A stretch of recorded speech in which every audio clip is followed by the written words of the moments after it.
This 2-hour YouTube video, Climate, Carbon, Renewables and Regen Tech or Regenerative Technology, was recorded at the Gaiarcadia Summit, April 20th to 21st, 2024, during which over 40 outstanding world leaders presented on 10 topics, grouped into two broad themes as shown below: Eco-Regen Revolution and Gaia Self Revolution.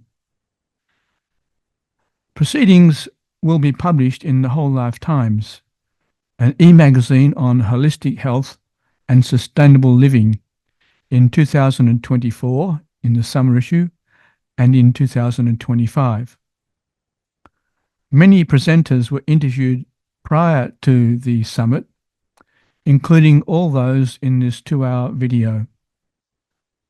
Articles based upon the interviews are published in Whole Life Times, sponsor of the Gaiarcadia Academy, which is host to the Gaiarcadia Summit, which is held every 4 years.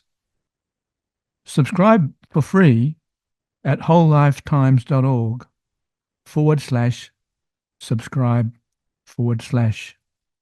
for the quarterly free Whole Life Times, which contains proceedings from seminars and webinars like this summit, but also a regular feature, leaders in sustainability, and other regular features, plus general articles and news. Welcome to the next session. This one is called Climate, Carbon, Renewables and Regen Tech, short for regenerative technology. Some call it green technology. We're so honored to have the first speaker, distinguished professor of sustainability at Curtin University, Professor Peter Newman. If you've looked at the program page on Gaiarcadia Academy, or you've looked at the bios, you will see his CV is very long. One of the more recent roles he's taken up by invitation is to be the principal editor of a peer-reviewed journal called Sustainable Earth, which publishes some wonderful articles from people around the world. Now, Peter happens to live in Fremantle, where I live, and we've known each other since the 70s, when he was at Murdoch University.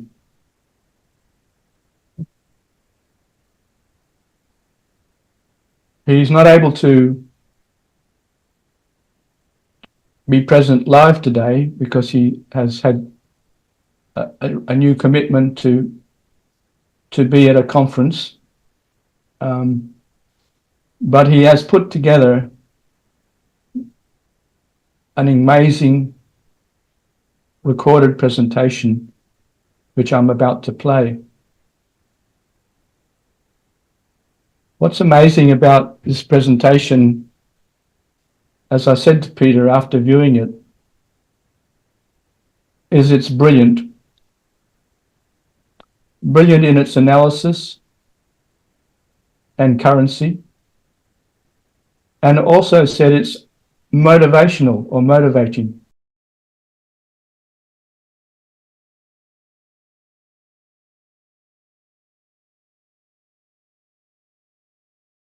Okay, hi everyone, and I am Peter Newman. We are about to have a bit of a discussion about the future of the world, and I'm going to provide you with a little bit more of a hopeful approach and I will share my screen. It's going to be about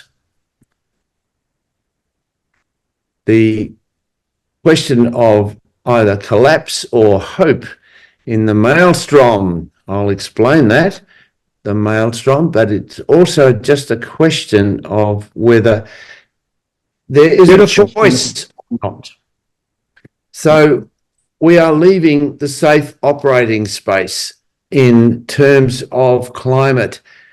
And if you look at this, the last 60 million years have never seen anything like the rapid change that's now occurring, that black line going up, and it's leaving the safe operating space of around 1 degree in which all our cities and agriculture have been created. So we have a problem, and the rapid change certainly threatens us. It is not unquestionably due to us. Only 1 in 100,000 chance in my time in the IPCC. I picked that figure up. The last 15 years I've been working with them on these issues. So we in Australia have had very hot weather that has been similar to things happening around the world. The daily surface air temperature globally is significantly higher than before. And interestingly, it has not been very hot in where I am right now. I've just arrived in Sydney, and in Adelaide yesterday it was freezing. But in Perth, we have had really hot weather. So some places are going to get hotter, others are going to have downpours of rain and enormous storms. So this is the question. Do we have any hope?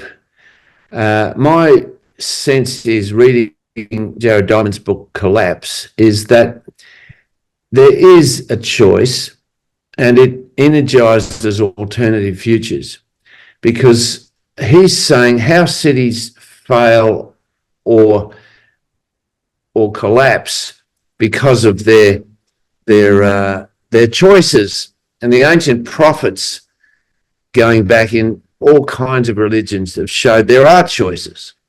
Many cities have collapsed, and those kind of Jared Diamond stories are on the horizon now as we start to think about our future.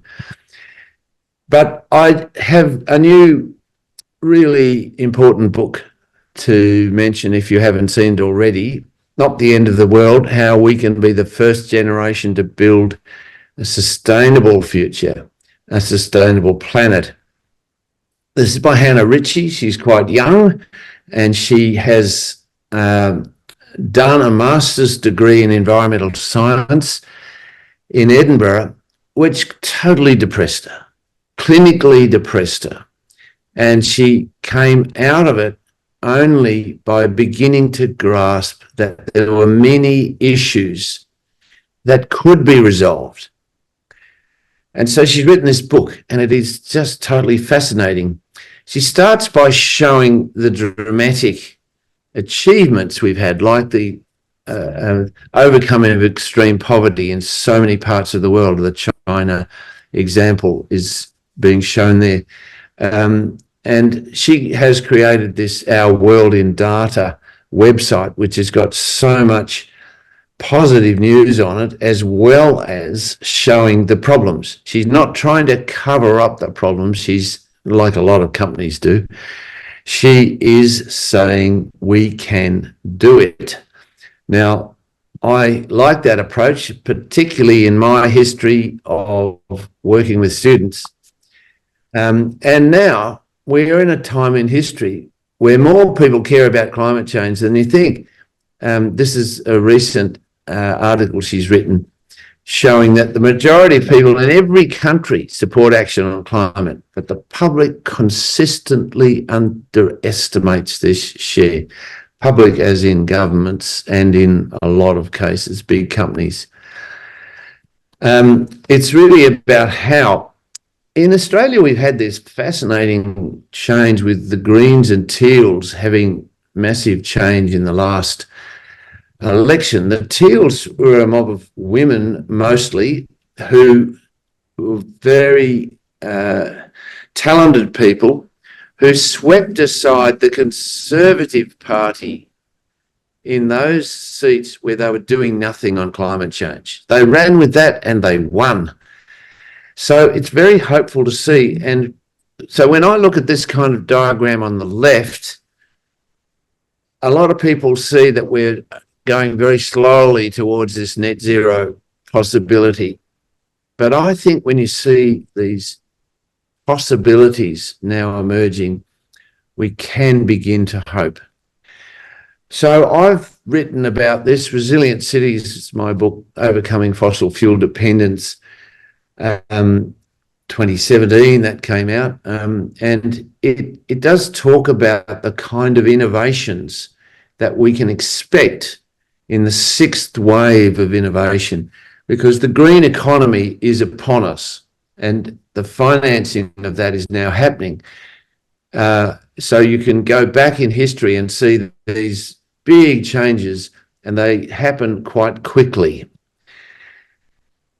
The biggest change in government occurred at the Paris Agreement in 2016. It astonished everyone, particularly IPCC, when it was all signed up and delivered with 197 countries. But the basis of that is really interesting, because Christiana Figueres' book, she ran that conference. She brought together business and NGOs, and they created, from all the big NGOs, the big environmental groups, Greenpeace and so on, and the big business groups, they brought together a coalition of what they could agree on. And it was huge about climate change. So the Groundswell Initiative was given to all of the governments in Paris. And what can you say if government, if business and environmental groups are saying the same thing? You've got to sign up. And that's what they did. So it was an amazing time in history to see that, but it was also important for us to see how quickly things can change. In Australia, we've got this challenge ahead of us. This is the kind of thing every country is looking at to see how they could come down this rapidly and get there by 2050. Electricity, as you can see below, is rapidly changing. Transport's a way to go. Buildings are sort of doing all right. Industry has got a long way to go. And LNG, fugitives, agriculture, waste are really not getting there, and they've got to. So that's our challenge. Now, this is the report that I was part of for the last 5 years. It came out in 2022, the mitigation report, and it was a bit depressing when it was launched, and because it was quite despairing at the time, because Putin had just said, well, you've got to stop all this climate change stuff and deal with these issues that he was creating. But there is in that report a lot of good news. If you look at the top there, these are the costs of photovoltaics, wind, solar power, batteries and electric vehicles dramatically coming down in a 10-year period, even in a 5-year period. That was happening quicker than the IPCC had predicted. And just before we were able to produce our report, we could say, this is happening very fast. So underneath is the graphs of adoption as each of these technologies are being taken on. So it's not the whole solution by any means, but it is showing us that innovation is there now and it is cost effective. The biggest one is solar. See that green line there? It used to be the most expensive form of power in 2009, but by 2019, it was, with wind, the cheapest by far. Now, gas, peaking power, is the most expensive form, and nuclear is second. So don't go there. Don't even think about it. Coal is in the middle there. But solar and wind are winning. The only question is how you deliver them. Big scale, small scale, big questions. But across the world, you can see in this latest data from our World in Data, Hannah Ritchie's group, the US dramatically coming down in coal, going up in renewables. Same in the UK, they're way ahead of most places. Scotland's completely got rid of all their coal. France has dramatically moved that way. Canada, Germany, Italy. There's a lot of good news there. But the interesting bit is to see that the curves are S-curves. They're called super exponentials. They are going up so fast that you can't really predict quite how quickly they're going to happen. Much faster than the International Energy Agency are thinking. They tend to just put it into a straight line, and it's not. It's super exponential. And here's some of them: Brazil's wind, Vietnam's solar, India's solar, China's wind. These are extraordinary changes.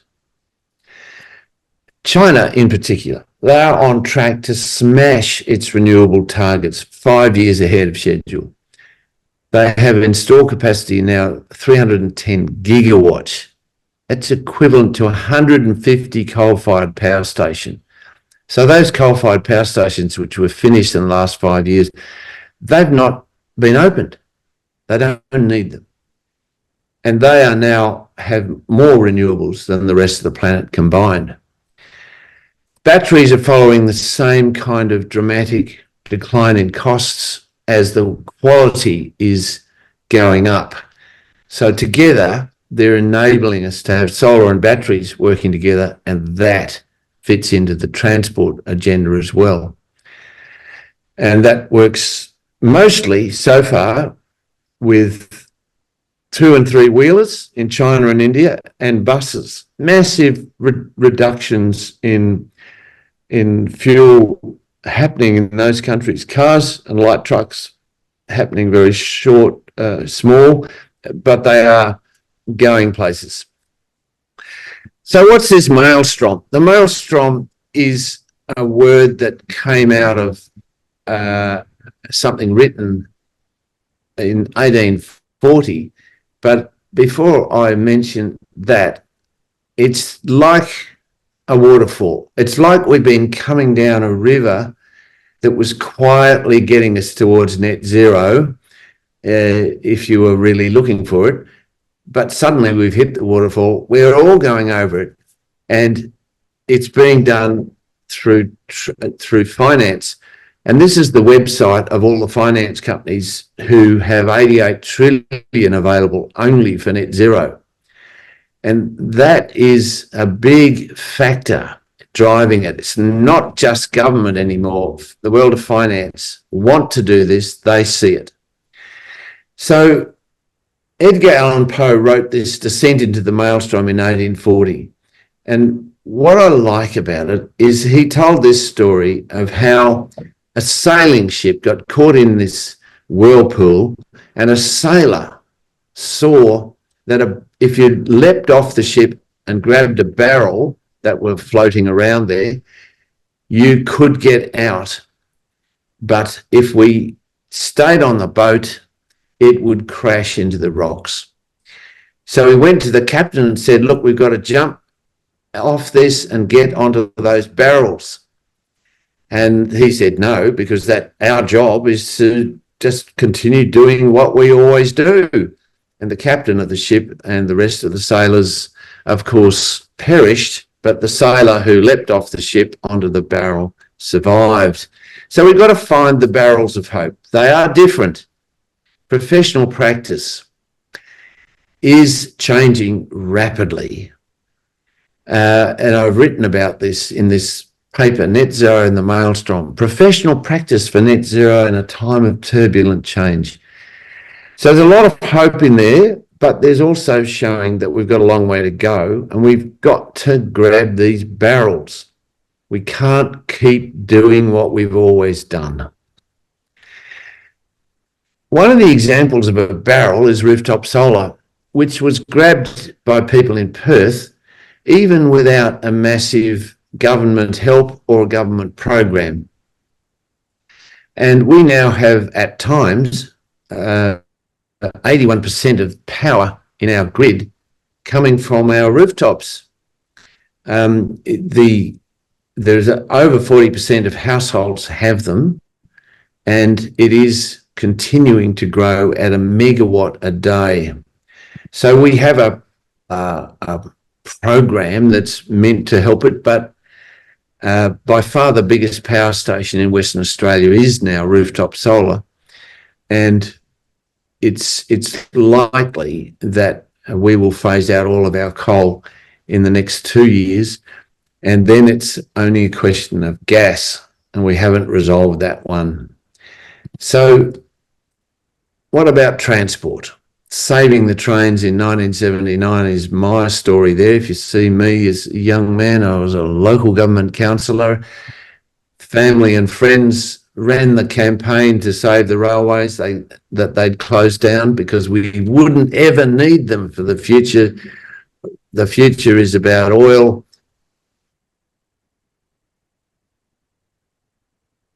We are needing to change now. And I began a process of becoming an academic at that point, really, and we wrote a number of books that showed this problem of car dependence and how to get over it. The latest book was The End of Automobile Dependence. The Blue Book was launched in the White House in 2009. So we have got a future of needing to overcome automobile dependence at the same time as going electric. Rail is happening everywhere. 82 Chinese cities building metro, 16 Indian cities, lots in the Middle East even. But I want to tell you about this technology because it's very hopeful. It's a trackless tram. It's an innovation from China. It has come out of high-speed rail. They are batteries on the roof, and it is following a painted white line, and it doesn't appear to have a driver there, but it does.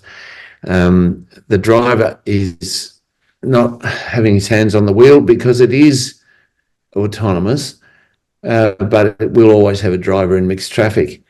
But that trackless tram we have brought to Perth. It is a remarkable technology that can really replace very large numbers of cars, as well as being totally electric and net zero in itself.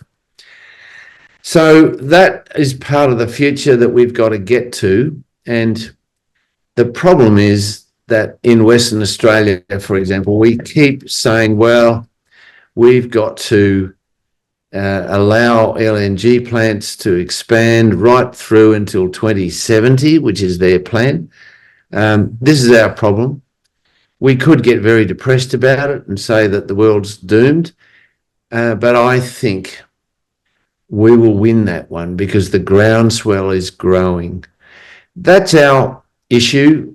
Across the world, we've got all kinds of different issues, but you've got to grab hold of the hopeful solutions, show them, get demonstrations of them, and we can win this one. Thank you very much.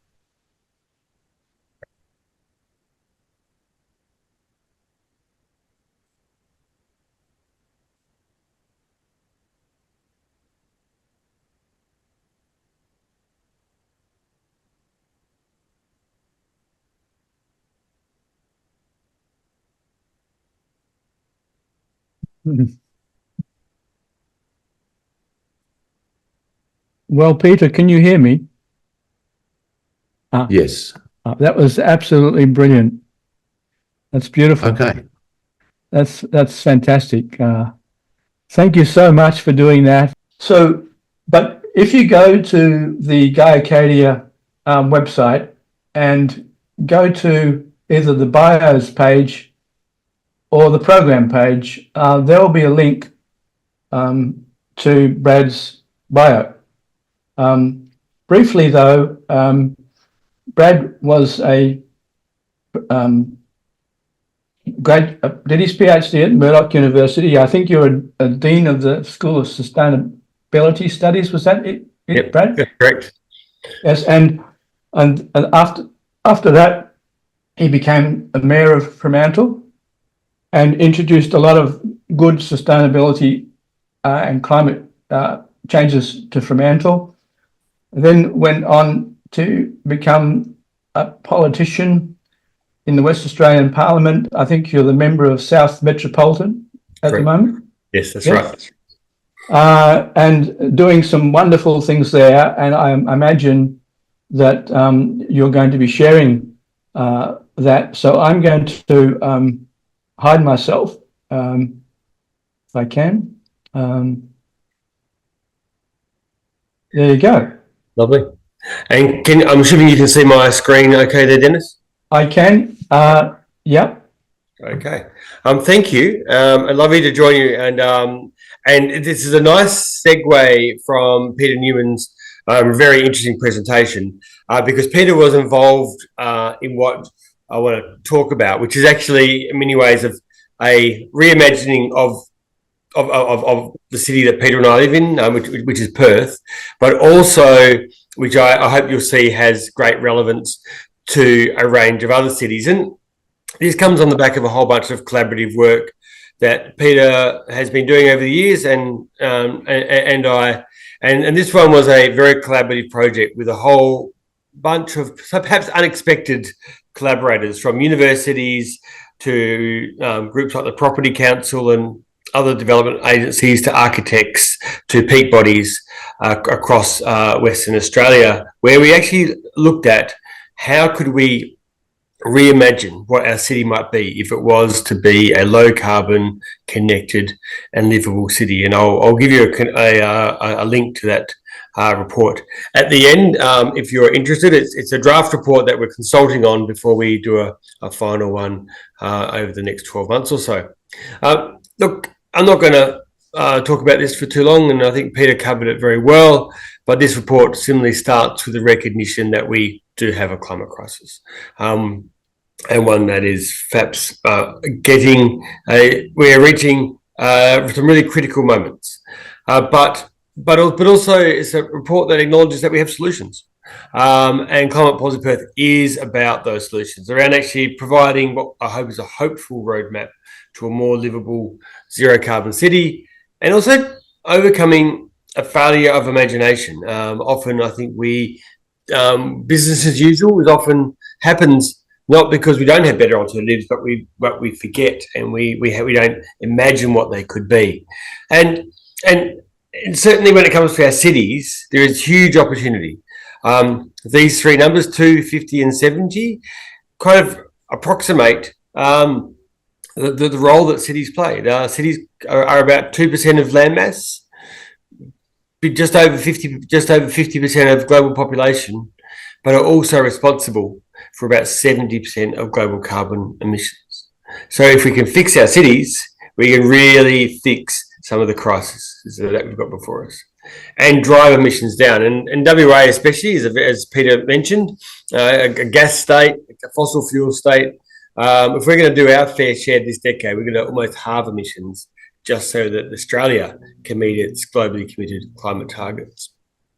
So what this report does is it takes that challenge around reimagining our cities and looks at it through the lens of planning and built form, transport, urban greening and energy. And I'll quickly run through some examples of that, noting the report's about 170 pages and there's lots of detail and examples, but this is a bit of a taster if you might be interested. And noting there's actually the intersection of these things, I think, where we've got the most interesting elements. And when we bring those different elements together around renewable energy, sustainable and active transport, around built form and greening, that we actually get a much more positive, climate positive city, including the one that we live in. Now, starting with planning. So about 20% of emissions can be associated with this. Perth, for those of you who haven't been to our city, is a city that was a very compact city based around the Yerrigan, which is the Aboriginal name for the Swan River. But as you see here now, as we get in post-World War II and cars become dominant, we become perhaps what is often called now the longest city in the world, and one that is predicted to keep on growing. Perth is now over 150 kilometres long from end to end, and one of the most sprawled cities in the world, given our population is just over 2 million. And unfortunately, what it looks like is a lot of literally bulldozing our way through one of the most spectacular biodiversity hotspots on the planet, and doing so in a way that's not only unsustainable environmentally but also economically, where the cost of providing this infrastructure on this increasingly long city is about 2 to 4 times that it would be actually to do proper infill compact development around where it should be. But sadly, about 71% of what we're doing is this kind of urban fringe development. So obviously, not surprisingly, we have recommended through this report that we actually define an urban growth boundary. It's only when you do that, actually draw a line around your city, that you can then work out where the best place for new or compact development could go. And that could and should be around our train stations. And this is an old photo of Subiaco train station, for those who remember it, which is actually now a transit-orientated development. We have done these in Perth, we just haven't done one for 20 or 25 years. So one of the key recommendations is building on some of the work that the Property Council has done here in Western Australia to actually have a series of transit-orientated developments around our existing train lines. So that's where our new population could and should go. Because in our view, that's the right kind of density, rather than, we do a little bit of infill in Perth, but sadly it looks very much like this, where we take large suburban blocks that often have a small house and lots of trees and space around them, and literally fill those blocks with 3, sometimes 4 houses where there is no rooms for trees, in fact, no room for anything but roofs and driveways, as you can see from the picture on the right-hand side there. So this is kind of the most destructive kind of density you could imagine, that looks on the ground, looks like this, and we're seeing, sadly, this being the most predominant form of infill. So we're doing destructive density on the fringe and destructive density on the way in as well. But there are plenty of other better, smarter ways we could do this. And that's one of the things that this report tries to do, is show that if we, with imagination, with thoughtful, careful planning, we can do smart infill that's good for environment, good for community, and ultimately good for the state's bottom line as well. And then moving on to transport, which is another big chunk of emissions, about 17% can be associated with that. Peter talked a bit about this as well. It's actually Australia's fastest growing source of emissions, and one in which we see that passenger vehicles play a very big role in that, over half of emissions. And there is a bit of an assumption, and kind of follows on from some of Dennis's comments before, that the solutions can't just be technological. This idea that we can merely replace all of our internal combustion engine or ICE cars with EVs and then meet climate goals, frankly, doesn't add up. And the Institute for Sensible Transport have done some good work on this. It says even with a strong EV uptake and a green grid, we don't meet our targets for transport this alone. And there are reasons for that, around the lag around replacement of cars and the like, but it's also not a particularly efficient way of getting there. So we've got to actually go beyond merely business as usual, or replacing one technology with another, acknowledging it is going to require changes. And ultimately, I quite like this. You can replace all these cars with electric cars or even autonomous cars, but you still end up with cars that take up a lot of space and don't actually give us a more connected, livable city. And also ones which are, the footprint of this is huge. This is this is the biggest battery in WA, down in Kwinana, I think the biggest operational one at least. We would need 375 of these to replace the 1.5 million cars in Perth, if we're going to, which is a very inefficient way of transitioning to net zero transport. We've got to get smarter. We've got to have smaller cars. Then there's a nervousness I have around replacing our current utes with even bigger electric utes. We need smaller, smarter cars, and we also need, just frankly, less cars. And that's, for me, well, there's some good work coming out showing actually we need about half the number of cars, and we need to replace a lot of that with what's got to be more public transport, more active transport, and the like. So actually, this is something from the Climate Council that flips the whole way we need to imagine mobility in all of our cities, including those in Australia, where walking and cycling becomes the most prevalent, followed by public transport. And the private car, with be it electric or not, sits at the bottom of that pile. In Perth, like many other Australian or American cities, most of what happens, though, is that we have cars moving around and cycling and public transport and walking sitting a distant second. We need to absolutely flip that around. And to do that, the United Nations recommends, and I think this is matched pretty well by the evidence, that we need to be putting about 20% of funding towards walking and cycling if we're going to flip that around. Because only then are you actually going to see that. And again, it's a Perth example where only about 2% of funding goes to walking and cycling. And not surprisingly, about 2% of mode share ends up being that as well. This is a funny stat from Western Australia, is that we're currently funding about 18 kilometres of new cycle tracks a year, and the current rate, we won't have a connected network until about 2110, which I suspect is a little bit too late if we're serious about this stuff. So one of the recommendations we've said is actually let's get on, build up connected, linked up walking and cycleways. We're seeing cities around the world do it. Paris is a great example of what's happened recently. But also then doing things like e-bike subsidies and the like that actually can get people of all ages and abilities onto bikes, riding further and replacing cars in our city. And then, so of course, active transport is really important, as is public transport. And we're seeing Perth, like some other cities, do some good investment in the heavy rail side. One of the key recommendations, and this is the Metronet plan, but one of the things that plan doesn't do is actually look at this inner part of Western Australia, which is how do we actually start to bring into the established parts of Western Australia light rail. So this is the red to the heavy rail, and the light rail is actually some of the work that we've done around where you're putting in. It could be light rail. It could be, as Peter Newman was talking about, it could be trackless trams that connect up the inner ring of the city.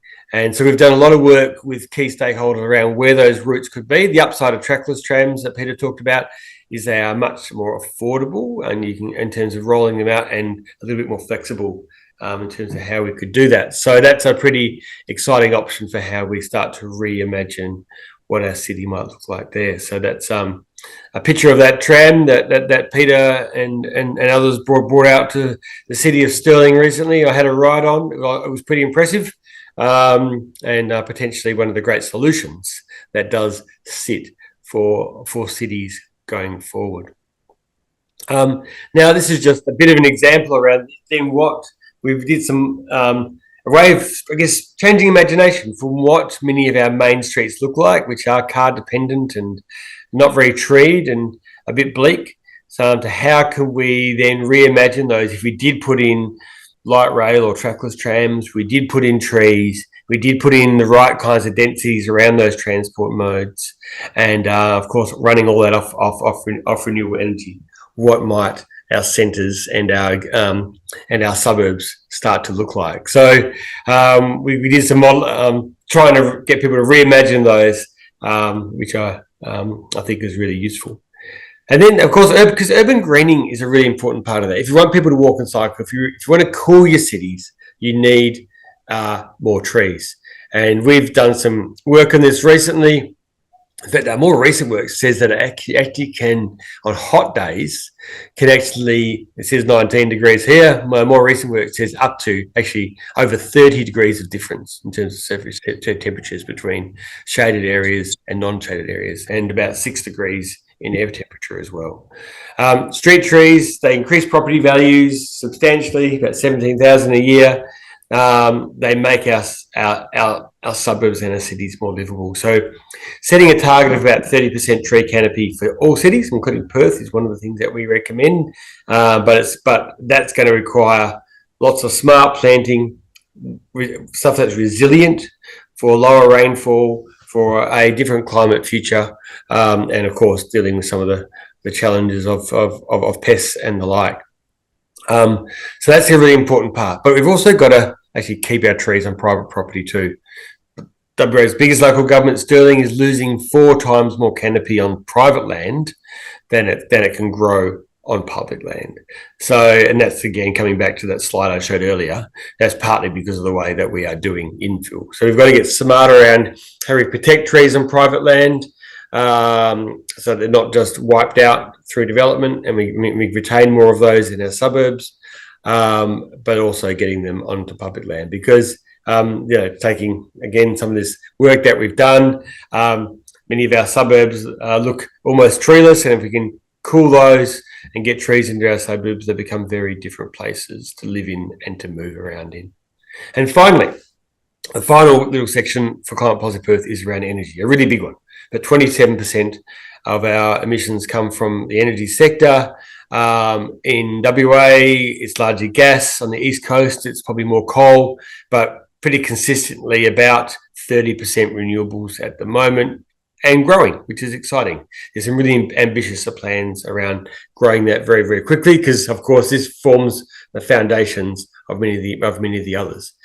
As we electrify our transport, as we electrify our houses, we are going to need about 9 times today's renewable energy, because for about 30%, we want to get up to about 90s. There's 3 times there. We're also going to use about 3 times more energy through electrification. So that ends up at about 9 times. That's consistent across Australia as well as Western Australia. Now, the good news, though, is that we've done some modelling on this, and the cheapest form of new power going forward is a combination of wind and PV. You can see the little number there. Our modelling shows for WA that the lowest cost scenario going forward for our main grid is about 87% renewable energy, which is pretty exciting. Which is lots of new wind and solar, to match the rooftop solar. And then when you end up there with a grid that is around about 90% renewable energy by 2030, if we get serious about investing in batteries, investing in transmission, investing in wind and solar in the right places. You see there the blues, the current projects that, and we want to get rid of the black and grey ones, which are gas and coal, and replace those as we go forward here. See with new transmission in red, and the greens batteries, and the yellow and golden ones are rooftop and large scale solar. And that this is what a new renewable energy base grid could look like. So I think it's pretty exciting. And then at the home scale, getting lots of home batteries to match up with our solar PV, that is, as Peter said, is on about 40% of rooftops now. And then also pulling gas out of our neighbourhoods and our homes, both for health reasons, but also for climate and for budget reasons. Saul Griffith and Rewiring Australia show you can save about between $3,000 and $5,000 a household if you electrify your transport and your homes. And then, of course, linking all that up to electric vehicle to home and grid becomes a really exciting opportunity. And this is what, as we reimagine our homes as places that aren't actually part of the climate solution, from growing, from permaculture, all the way through to batteries and solar, even a tiny house in the back of this one, where your electric car becomes part of the solution, both feeding from your solar, but also feeding into your house through bidirectional charging. And of course, replacing that second car with a bike, I think very much becomes part of how we reimagine our households and reimagine our suburbs as we create more livable, connected and low carbon cities. And then just to finish up around thinking about how we connect these all up in terms of our centres. Here's just one last fly through where we've got currently there. We've got our car dependent, low destructive density, not much greening, and not much public transport or active transport. Again, what would this look like if we did all of those things? Replaced this underwhelming density with more targeted density that was connected with light rail or trackless trams and active transport, was connected with lots of new urban greening and renewable energy, all brought together. And this is so hoping that we can inspire not just the citizens of Perth and Western Australia to reimagine the cities, but all across the world, because many other cities face these very same challenges. So I hope that follows on quite nicely from Peter's presentation, and is a little bit of an inspiring way that we can reimagine cities that are renewable and regenerative. And back to you, Dennis. Thank you. I'll stop sharing.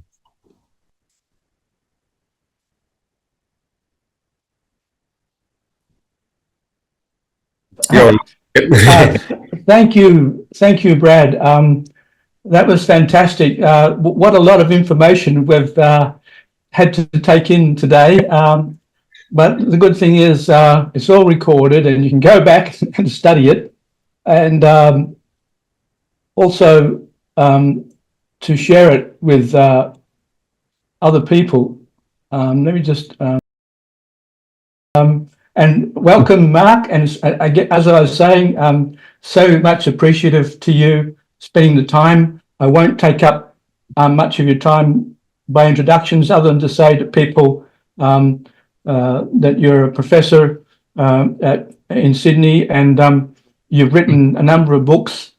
The latest one is what is of great interest to me, and that was how we can take collective action and individual action to put pressure on politicians and on our parliaments to make the changes. And I'll let you speak to that. So as background, I was originally trained as a theoretical physicist. I became interested in energy and became involved for many decades, for nearly half a century, researching on the energy transition that we have to have. But I also found that technological change, as Brad said, although it's necessary, absolutely vital, it's not going to be sufficient. We have to have social, economic, and political change as well. So this short talk is based on the new book that Dennis has mentioned, The Path to a Sustainable Civilization. It's co-authored by Rod Taylor, and it's both optimistic and pessimistic. It says, look, solutions exist, but they aren't easy. Technological change is the easy part. It's necessary, but it's not going to be sufficient. And yeah, my presentation really follows from Peter's and Brad's excellent presentations, starting with the energy transition and then expanding discussion to the whole sustainability transition, to the barriers and what we can do about it. So, okay, on the energy side, based on half a century of work, I have no doubt that 100% renewable energy, not just renewable electricity, although it'll be mostly electricity, of course, 100% renewable energy is technically feasible and it's very, very affordable. But nowadays, the technical transition is the relatively easy part. The problem is that this transition on a global scale, and even in Australia, I'm arguing in the book, cannot be completed by 2050 unless there are major socio-economic and political changes. A lot of environmental organizations like to say, look, all we have to do is substitute green technologies for dirty technologies. I'll explain why this is not possible and why major changes are required, particularly in the economic system. So first, I'll outline the barriers to the transition to a sustainable civilization, and part of that is ecologically sustainable energy. And I'll talk very briefly about the strategies for overcoming them. Well, you all know, all viewers of this webinar would know the basics of the energy transition that we need for an ecologically sustainable energy system.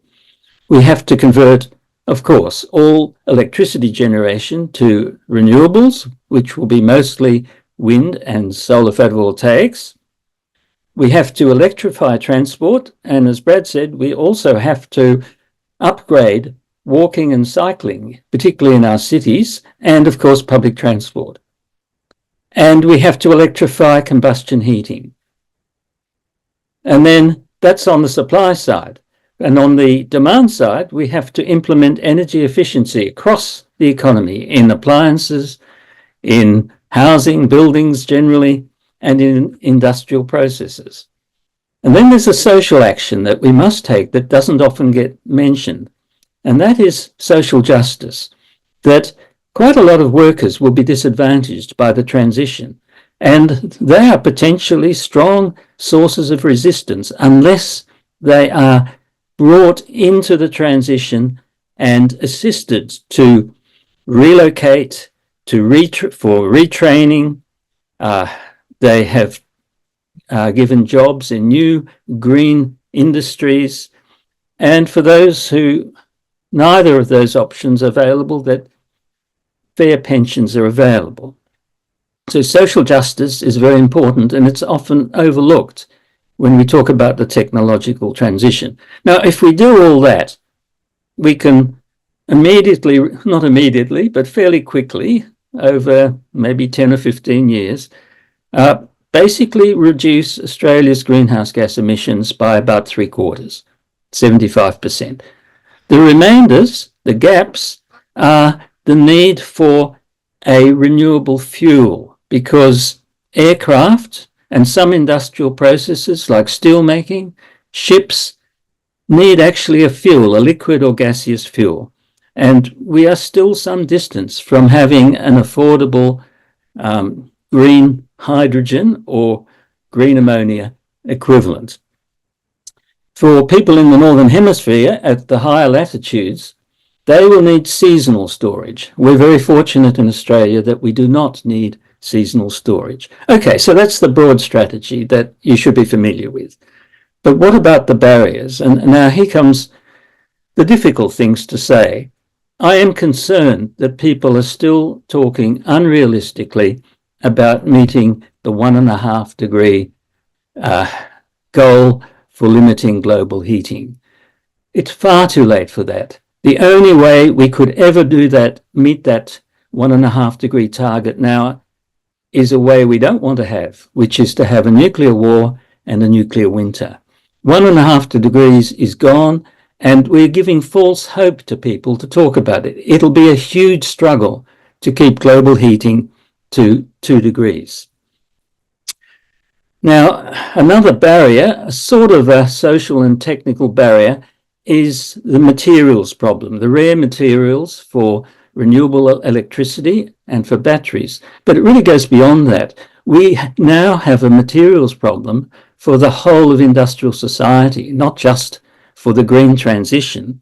And many vital elements, if we want to maintain an industrial society, many vital raw materials are in short supply, and that we have to come to grips with that, with substitution, with redesign, with reducing our use, with reuse, with remanufacture, and with recycling what's left over. And right now, I don't see much in the way of industrial policy that's actually driving us strongly in that direction. Okay, but that's solvable too. Now, we have a much more serious barrier. And let me give an illustration. In 2009, on a global scale, fossil fuels supplied 80% of total global final energy consumption. That's the total energy delivered to all users on commercial energy. So it doesn't include sunshine on your clothesline.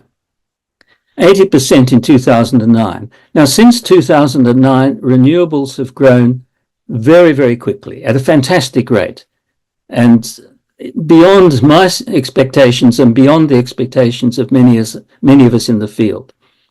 With the result that 10 years later, just before COVID in 2019, fossil fuels provided 80% of global final energy consumption. So what's going on? Renewables have grown, but fossil fuel is still 80%. Well, what's going on is the growth in global consumption, and that's also the case in Australia. Growth in consumption means that imagine that you are a runner running the 400 meters, and you come into the finishing straight, and what you see is the officials at the finishing tape grabbing it and running away from you with it. That's the situation of renewable energy. It can grow very quickly, but it becomes much more difficult if the target is increasing all the time. And I've done the calculations published in international journals like Climate Policy and the Australian Journal of Environmental Management and so on. And the amazing thing is that this is new to most people, including most scientists in the field, because they don't consider the effect of growing consumption. The IPCC gives it very little consideration. The result is that most of the scenario studies that they publish have an assumption in them. The essential assumption is that carbon capture and storage and other means of removing carbon from the atmosphere will fill the gap. It'll compensate for growing consumption. Well, on the technological side, those technologies are not commercially available and may never be.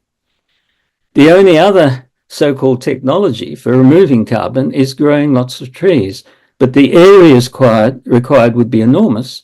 And with climate change, we're starting to see a great increase in the frequency and severity of wildfires, which immediately reduce vast quantities of reduce the ability to remove vast quantities of carbon dioxide from the atmosphere. So consumption has to be dealt with. And not just energy consumption, but the whole consumption thing, the whole of economic consumption. And the reason is that GDP, which measures economic consumption, is very closely correlated with the growth in materials use and the growth in energy use. So even with 100% renewable energy, we're still having major environmental impacts, because if that renewable energy continues to grow at a high rate and energy consumption continues to grow at a high rate, then there will be more impacts, indirect impacts, from the additional industrial and commercial and domestic use of energy. Those indirect impacts on the environment through industrial processes and transportation and so on. So we have to discuss seriously ending the growth in consumption, at least in the rich countries. And that is something that is going to be very difficult to do. Okay, so what is driving these changes, the endless growth and so on? Well, we argue in the book that the main driver is the capture of nation states, most nation states, by very powerful interests like the fossil fuel industry, like the forestry industry, and going beyond climate change, the weapons industry, the property industry, there's the financial services industry, and so on. State capture is what is slowing down our sustainability transition. And state capture is implemented in Australia and in many other countries by a range of tools used by powerful vested interests: political donations, revolving door jobs between parliamentarians and their advisors, and vested interests. We all know about that. Capture of most of the commercial media in this country and in many other countries. And so it goes. But another source of state capture is the existing economic system. Now, it's a little bit too big to talk about knocking off capitalism overnight, and I'm not going to wait around for it. But there is an extreme manifestation of capitalism called neoliberalism. And neoliberal policies are those which support endless growth on a finite planet. They support the notion that wealth trickles down from the rich to the poor, although it's actually the rich who have the biggest environmental impacts as well. And major studies show that wealth very rarely trickles down from the rich to the poor. And so we have a whole range of issues which involve environment and social justice and public health and war. And all of them are challenges to a possible sustainable future. So I'm going to argue that the way to counter it is to bring together alliances of different NGOs across the community: environmental, social justice, public health, peace, trade union, to form alliances to tackle the tools used by vested interests, the political donations, the revolving door jobs, the concentrated media ownership, and so on. Individual groups can't do this alone, but working together in alliances, they are a much more powerful force politically. And I think this has been emphasized by some very frank politicians.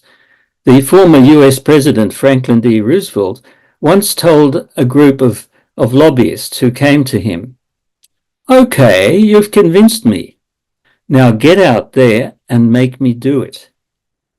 You see, and it should be obvious to most of us, most politicians do not respond to reasoned argument alone. They respond to pressure, strong pressure that can win or lose them votes. And it's the same with big business. They respond to very strong pressure that can win or lose them sales, products. So the solution to that, in a democratic society at least, is for the community to form those alliances to exert overwhelming pressure on big government and big business to change, to weaken those tools of state capture. The strategy is set out in more detail in our book, The Path to a Sustainable Civilization. It's a difficult path. As I was writing, I found, yes, we could do this, we could do that, we can do that, and we should. But when you add them all up, it is challenging, and it cannot be done without organization. And that, after all, is one of the fundamental principles of trade unionism too.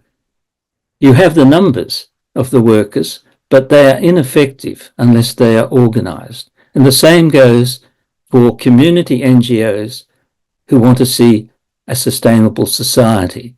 To do that, we must organize, we must form alliances, and we must force our governments and our businesses to do the right thing.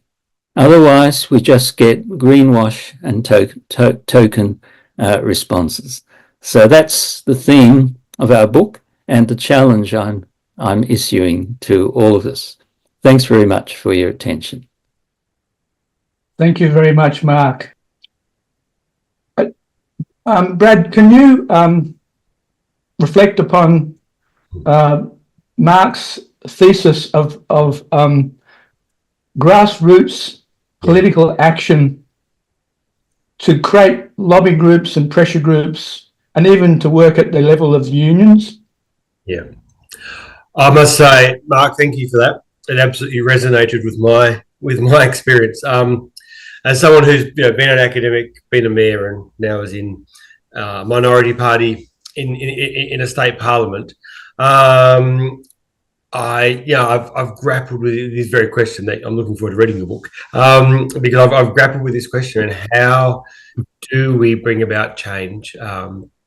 And because frankly, and for me, it's interesting. I resisted the idea of state capture a lot because I didn't want to believe it. And I guess my experience, the longer I've been in the parliament, the more it feels like the most plausible explanation. And Mark, you're absolutely right to point out it's not as simple as political donations. And in fact, I think in Western Australia, as an example, the donations aren't particularly high, but it's more the revolving door between especially the major extraction companies in Western Australia, and the political parties and the ministerial offices. It's actually a culture that, where in Western Australia we've convinced ourselves that gas is a fundamental part of the global transition, despite all the evidence to the contrary. And civil society and progressive political parties in WA, and I think this is something to have for the rest of the country, have really grappled with how do you respond to what feels like something that's it's almost cultural now. And that's actually, and we almost need I think what you're saying is that we need a response that's organised and runs deeper than merely presenting good evidence, and lobbying. Is actually, we almost need a cultural response that can actually, and I thought, and the union movement's done that very well for a long time. Hasn't always been aligned with environmental outcomes, but I think that organising principle around how do we actually start to shift the conversation at a community level is going to be fundamental, because I don't think, even with the best evidence in the world, which I feel like I present in the parliament on a weekly basis, largely through silent responses, is not going to get us there. Could I perhaps just add that the whole sustainability problem affects the questions of war and peace. It affects social justice, social inequality in the world and in Australia and many other countries is increasing all the time. The housing issue in Australia and in several other parts of the world is increasing devastatingly. We are now at risk of being dragged by the United States into possible nuclear wars with China or even Russia. And what I'm saying is that in all these cases, state capture works. For example, on the weapons side, the Australian Strategic Policy Institute is treated by the ABC as an objective commentator on affairs of foreign affairs and defence, and it's an advisor to the Australian government. It's funded by the US government and by the weapons industry, as well as the Australian government. And the AUKUS decision was made after the Australian Department of Defence employed several so-called retired US admirals and senior administrators to advise it on its acquisition policy for ships, basically. So the US military-industrial complex has captured much of Australia on that, in foreign affairs and defence. Foreign affairs has become basically defence. That's just another example. An excellent book has been published recently by David Lindemeyer this year on the forest industry, and he refutes many of the myths put out by the forest industry. But when you read it, you can see state capture on a huge scale, and he's particularly works in Victoria. And the expose in that book of state capture by the forestry industry, and we have forestry conducted by Victorian government organisation. It's totally part of the forest industry. So, and one could go on, the gambling industry, the property industry, and so on. And what I'm saying is that there is a common interest in sustainability between all the groups in all these areas. And if they come together, they are a much more powerful force. Social justice, environment, peace, public health. The public health injustices have been huge. During the peak of the COVID pandemic, most of the poorer countries didn't get any vaccines. And it goes on and on. So what I'm saying is, both nationally and internationally, there is potentially huge strength in cooperation and alliances between groups that focus on different areas like environment and social justice and peace and public health.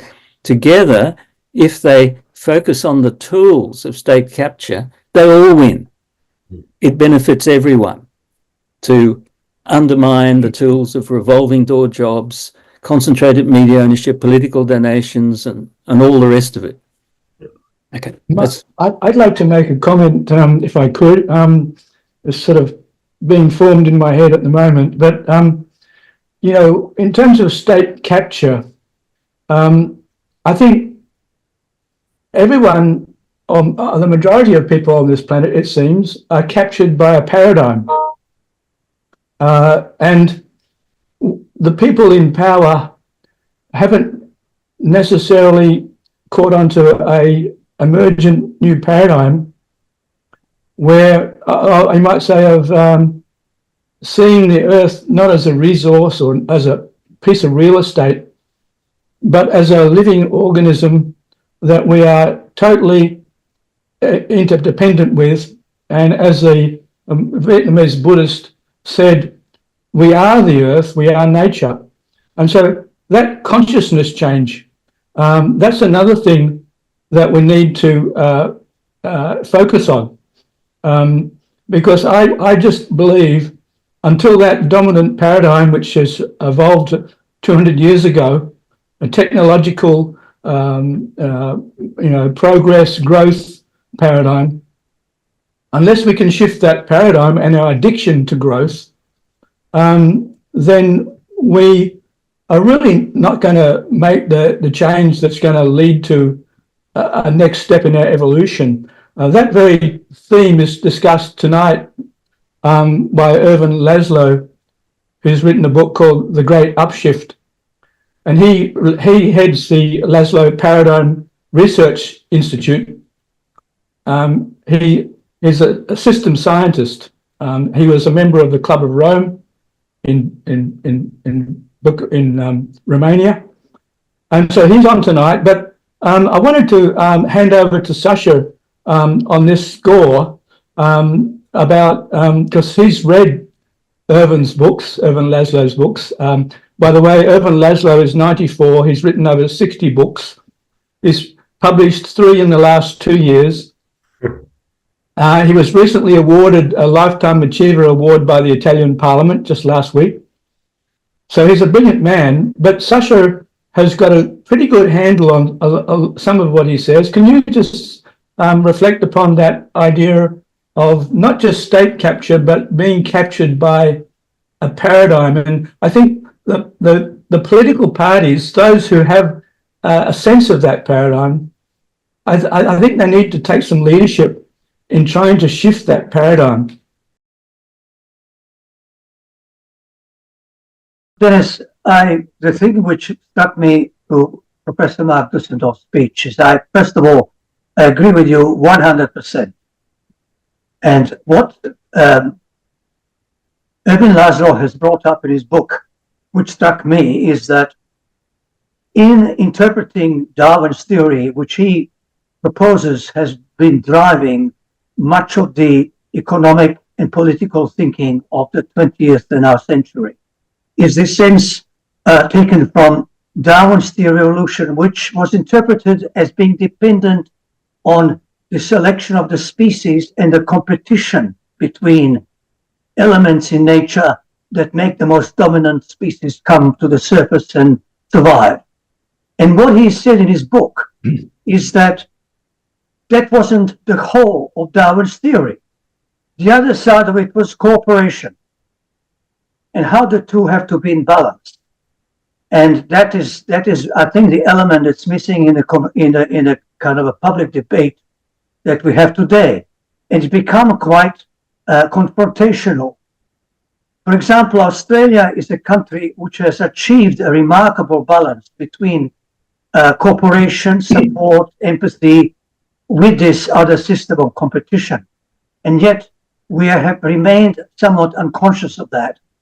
And the position is usually a confrontational position, where one side is seeing the other as being, in a kind of a moral sense, evil.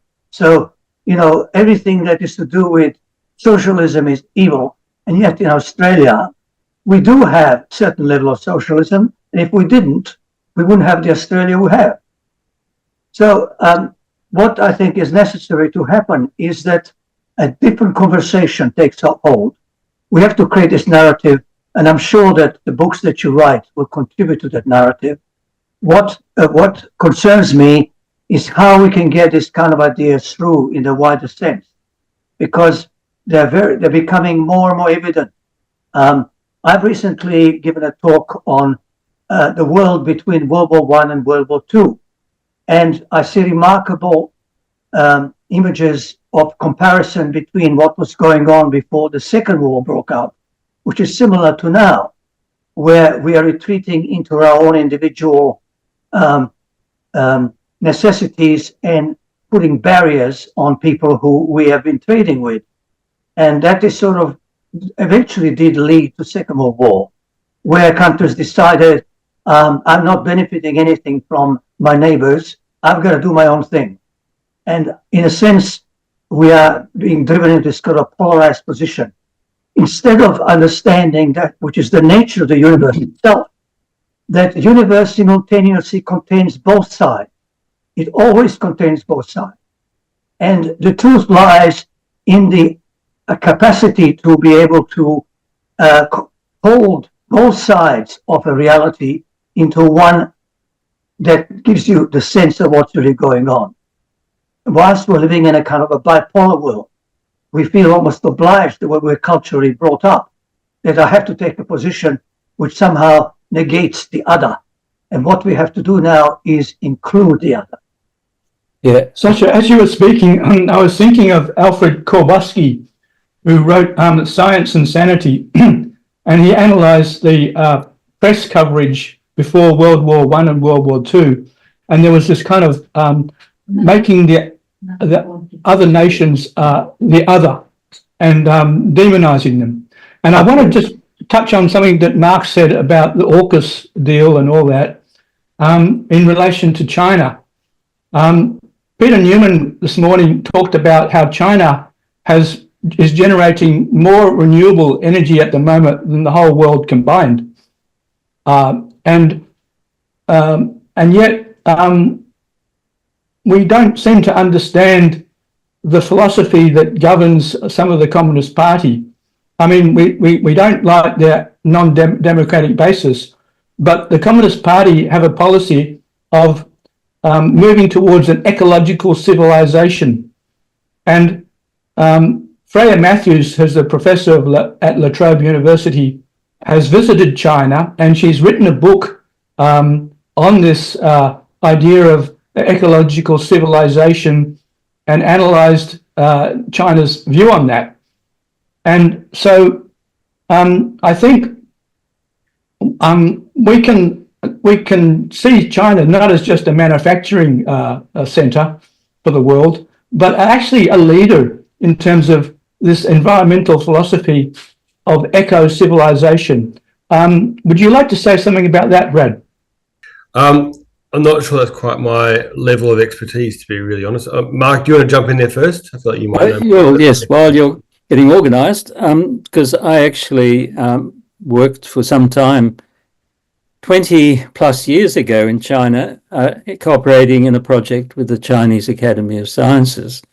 And my colleagues spoke very frankly to me.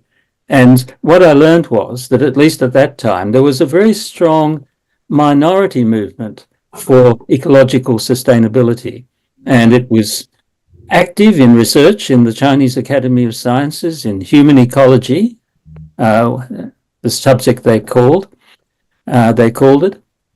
And it was active politically too, and it had some political support in the sense that this was in the early days of ecological economics, when it was in the 1970s. They said when it was starting in the US, it was also starting in China, and they actually had a regular radio program across China, a national program on ecological economics. But my impression of China today is that it's not a communist society. It's an authoritarian one-party system that pays lip service to some aspects, or very few aspects of communism. People have to pay school fees, and it's not easy to be poor in China. But I've lost contact with my former colleagues, so I can't really report on what's happened academically and in the research area. But certainly there is that at least minority awareness in China of the need for a sustainable future, and that could be part of the driving force of the fantastic growth of renewable energy in China. But of course, now renewable energy simply makes sense on economic grounds apart from anything else. So there was the impression that China was building a coal-powered fire station every week. But as Peter Newman said, the 40 that they've built haven't come into commission because the renewables are out competing with them. And they are retiring a lot of the smaller, older coal stations that are very polluting. And I see them as being a world leader they're already a world leader in renewable energy, but in the whole energy transition. But they're these conflicting forces, and there's no doubt very strong lobby groups in China for continuing with coal as well. Yeah. It is a state capitalist society at present. I can't because I think Mark's spot on, but I think what's interesting is seeing what China has done in the last couple of years, where it's pivoted from its economic focus on housing, and in many ways we saw the huge overproduction of housing, but they've pivoted that economic growth model now to both renewable energy, so the global production, especially of solar, but also the global production of electric vehicles. And that means that China is a very mixed bag. And when I was mayor, I was invited across there several times to speak on sustainability issues. And I always found myself deeply conflicted. One memory that always sticks with me is going to some city, which no one, including I can't remember the name of, an unknown city of 4.5 million people, which in itself is extraordinary. But on which to get to from the train station, you had to pass through a tunnel that went through a hill, which had been entirely cleared so they could place solar panels over the whole of that mountain. And that kind of, on one level, the ambition, but also just the disregard for nature at the same time. For me, that kind of personified, in many ways, the best and the worst of China. And I think they are going to do amazing things in terms of they're going to enable the global transition, but there's also some conflicting stuff there around their own growth in consumption and production. I think is also going to threaten the future as well, and that is the great tension, I think, at the heart of China. Well, I think I might close the discussion here unless someone's got a burning point, because I'm very aware that Mark's got his family to attend to. So I appreciate having the time to have this little discussion, Mark. I just want to I will be doing an announcement later about the sessions that follow this one this afternoon. I will do it briefly now, but also thank you for all of your contributions today. It's been very enjoyable. Thank you. So in just at 1 p.m. my time, which is it's going on towards 12, so just over an hour, we will be starting a permaculture-based one with David Holgram and a South Australian ecological, regenerative agriculture, and goodbye to you, Mark, and So thank you so much. Thanks very And much. we'll Nice to put meet you, a Mark. link to your book. Yes, so Sasha, thank you, and we've been keeping you busy today. You have. That You've got is- a break. You're not on the next session, but on No, the I'm one not. after that. Okay. So yeah, we're going to break. We'll be coming back at 1 p.m. first time, which is so is it? Great. Hang on, I'll just see. All right, I've got when we're back. Yes, 1 p.m. first time, 3 p.m. Australian Eastern Standard Time for permaculture, and then after that at 1 p.m. first time, 6 p.m. Sydney time, sustainable cities and eco villages, and Sasha is the presenter there. Do you remember that, Sasha? Oh, yes, Dennis, I remember that. And of course, this evening, starting at 7 p.m. For a couple of hours, we've got Irvin Laszlo, Jude Curran, the amazing Jude Curran, who's a cosmologist and a planetary healer, and the marvelous Annalo Smitman, who's on the board of the Laszlo Institute, but also a very brilliant thinker in herself. And so that will be on this evening. And then tomorrow morning, we start at 6:40 a.m. first time, which is 8:40 a.m. Sydney time, which is in the afternoon for Californians and Americans, with 7 amazing people talking about our cosmic journey to Gaia self. And for me, I mean, they've been brilliant so far, but I'm really looking forward to this one. It's a 4-hour webinar. It's broken into 2 parts.